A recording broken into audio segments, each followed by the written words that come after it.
If you are watching this video, you are a therapist who wants to open a private practice in this next year. It is possible, and I am going to break down the steps for you as you go through this video. But I want you to make sure to subscribe to my channel, Private Practice Pro, because I post tips every single week that make the process of opening a private practice so much easier.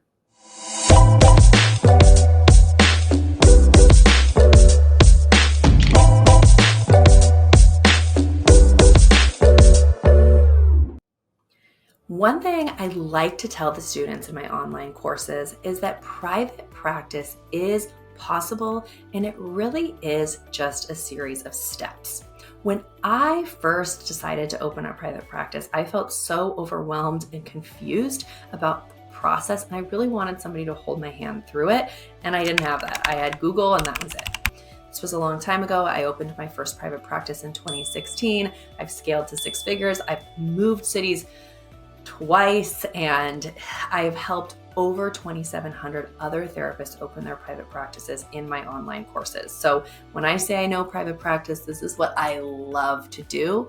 And I hope that today's video gives you a general overview of the steps that you need to take in order to open your private practice. And if you want more help, I have a course called the Private Practice Roadmap that walks you through every step. You can check out the link below. All right, let's get into step one. Step number one in opening a private practice is that you need to make sure you have the right credentials and licensing. Depending on the state that you're in, you're either going to be able to open a private practice once you have the appropriate psychotherapy license, or maybe during pre-licensure, but that is going to depend on the state that you're in. So the first thing to do is call the licensing board for your therapy license, whether you're a licensed marriage and family therapist, social worker, PhD, PsyD, whatever it is. Call them and say, can I have a private practice as a pre-licensed therapist, or do I need to wait until I'm fully licensed? It should be a pretty easy question that they have the answer to. I personally believe it's really important to stick to the licensing rules and regulations in your state, so first make that phone call. Step number two is you need to get your business details straight. What do I mean by that? Your private practice is not just you sitting in a room with your clients, it is also a business. It is its own living, breathing business. Not living and breathing, but it's its own business, all right?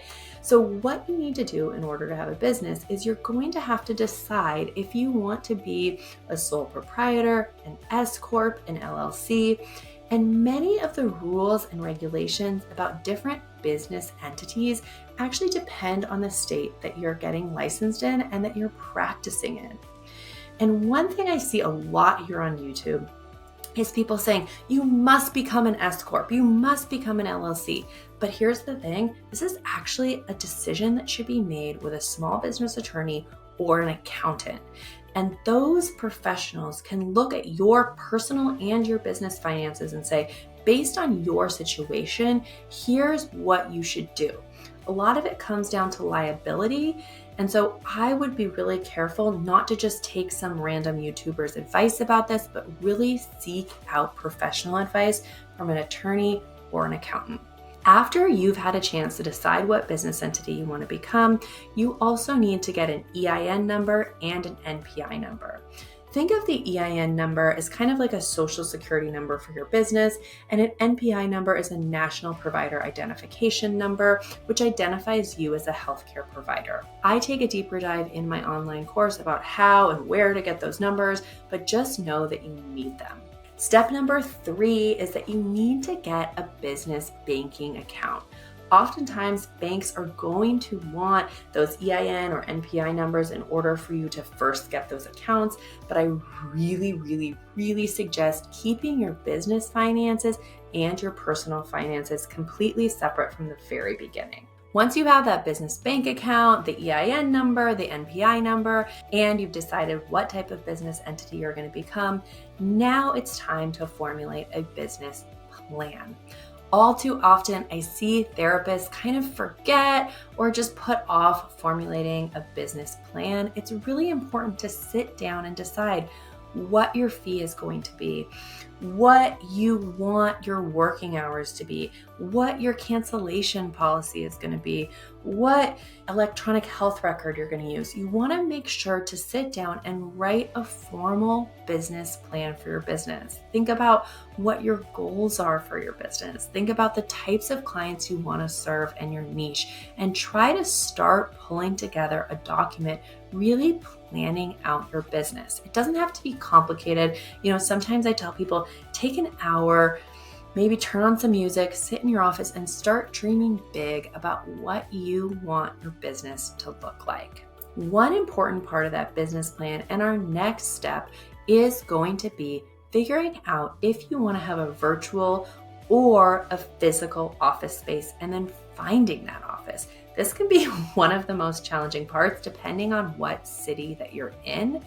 And you want to make sure that you first have that business plan so that you can decide how much money you want to be spending on an office every single month, or if you would rather be fully virtual. Once you've found a physical office, you need to make sure you have an electronic health record. An electronic health record is where you are going to keep all of your HIPAA compliant notes, all of your clients' billing, how you're going to run their credit card, how you're going to take checks, how you're going to take really good, really detailed notes, where your calendar is. So it's important to have a really good electronic health record. Ever since I opened my own private practice, I personally have used Simple Practice. I love it. It just has made my life so much easier. There's a link below for 2 months free, and that's really what I would recommend using. Once you find an electronic health record that you really like, you need to set up your intake paperwork. You need to make sure that you have the paperwork that you need in order to start taking clients. This is one of the most essential steps, and something you're going to need to take some time thinking about, because in your paperwork, you are going to lay out all of your policies and procedures for your private practice.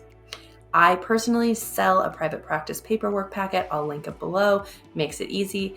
But you can also find this paperwork through your licensing board a lot of times. Often, if you are a member of a professional organization in your state, sometimes paperwork is included with that. And sometimes electronic health records also provide some sample paperwork. So make sure you have really good paperwork. What I want you to know is that private practice is possible. It's just a series of steps.